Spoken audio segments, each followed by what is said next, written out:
VR 是虚拟的，但体验是真实。大家好，欢迎来到本期的 VR 速递，我是老朋友翟老师。最近 VR 游戏动态不断，虽然都是小体量的游戏为主，不过也是有几个值得给大家说一说的。首先，咱们来看休布利斯6月23日上架 Meta Quest 和 PSVR2。此前他在 PC VR 上的画质表现，大家应该都有耳闻。而这次的 Quest 预告片也是完全游戏内捕捉，这画面表现跟 PSVR2 的预告片摆在一起，乍一看还真是分不出区别。只有你细看场景的材质、抛光程度，才会观察到 Quest 版的粗糙。离谱的是，在 Quest 商店页面显示，这个游戏还支持 Meta Quest 1代，无法想象游戏开发者到底是怎么做的优化。当然，你说这个预告片是引擎内录制的 Quest 版画面，也不是没有可能。到底玩家实际玩到的是什么样的画质？咱们23号见真章。对了，这个游戏是有中文语言的，大家可以关注一下。国产 VR 游戏工作室学巨人团队昨天正式宣布了他们的第2款 VR 游戏《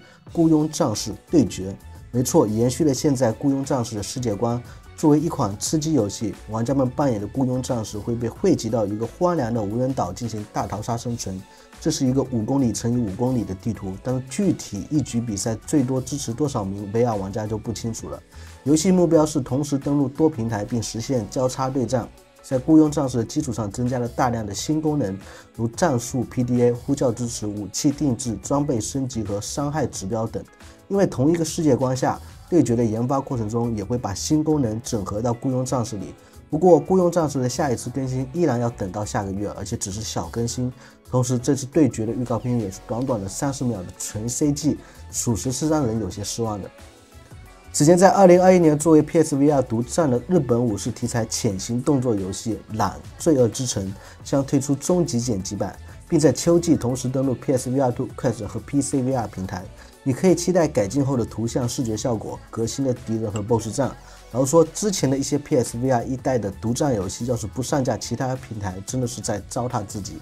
VR 玩家将扮演贵族懒家的唯一幸存男丁，在游戏故事里修炼成了一名暗杀忍者，跟自己的表妹还有狼伙伴一同打入名为伊贺六鬼的强盗营地。除了潜行靠近突袭手刃敌人，你也可以远程使用弓箭，或者面对面跟敌人进行纯物理动作的战斗。不过大家现在看到的也不是实际画面，具体画面表现如何还是要等发售时才知晓。沉浸式非对称 VR 恐怖游戏《逆转生存 Inverse》目前上架 Quest App Lab 商店提供免费试玩，游戏最多可以由5名玩家进行比赛，机制是4名特工对决1名恐怖的化学生物。特工之间可以使用雷达扫描附近的生命体确认身份，中途可以用除颤器或者注射器互救。游戏中特工玩家投掷陷阱地雷，能暂时防御怪物玩家的攻击，必须在有限的时间内尽快解锁武器库，发动攻势，联手击败怪物玩家。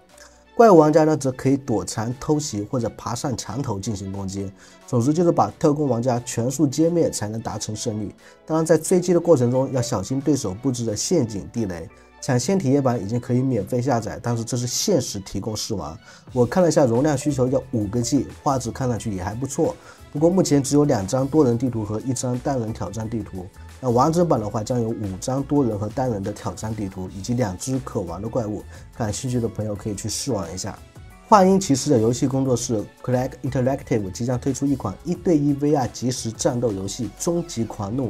受经典街机格斗游戏的启发，每位 VR 玩家都将化身为强大的战斗角色，每个角色都有自己的独特动作组合，但是具体它这个是不是回合制以及发技能的控制方式到底是什么还不得而知。游戏目前在官网开放了申请分册资格，分册阶段你可以进行单人游戏跟 AI 对决，当然也能跟其他人一起联机对战。不过目前只支持拥有快兔的人报名参加，因为团队暂时专注于为快车量身定做游戏版本，后续完善后才会带到其他 VR 游戏平台。复古科幻风 VR 射击游戏 Slowback 发布预告片，预计将在今年早期测试版本登陆 Steam VR， 明年目标登陆包含 Quest、Pico 和 PSVR2 等主要平台。游戏的画风非常具有辨识度，带有90年代的复古未来主义色彩，各种光效特别多，不过估计到时候移植到 VR 一体机特效会砍得厉害。游戏的灵感来自早年红白机游戏爆童， VR 玩家将扮演一个已停业的杂志团队的员工，穿越到被数字世界接管的90年代，寻找自己失踪的老板。在这样一个由无人机、邮箱和怪异的外星人 UFO 组成的疯狂世界里，玩家可以向各式的无人机、障碍物邮箱机器人、UFO 等投掷杂志来进行攻击，要不断积累连击数和升级装备来应付各种不同难度的关卡挑战。最后是一款 VR 版的休闲平台跳跃游戏 TOS。VR 玩家将扮演一只大猩猩，面对包含各类数字障碍物梯子的混合地图，要学会使用摇摆躲闪、跳跃、攀爬才能顺利通过。高速运落下还要注意沿路收集香蕉获取分数。虽然这只是一款 VR 小游戏，但它某种程度上给了我当年在 iPhone 上玩《神庙逃亡》的既视感，而且这种第一视角的攀爬跳跃还是蛮能体现 VR 特性的。游戏将由老牌 VR 游戏工作室 Vertical Game 进行发行，将在短短3个月内登陆多个 VR 平台，感兴趣的朋友可以关注一下。OK， 那本期的视频就到这里，我们是不等待 VR 成熟，而是要陪着 VR 成熟的另 VR 仔游圈。如果你也是对 VR 相关感兴趣，欢迎关注我的频道，点赞、投币、转发3连，让我们下期视频再见。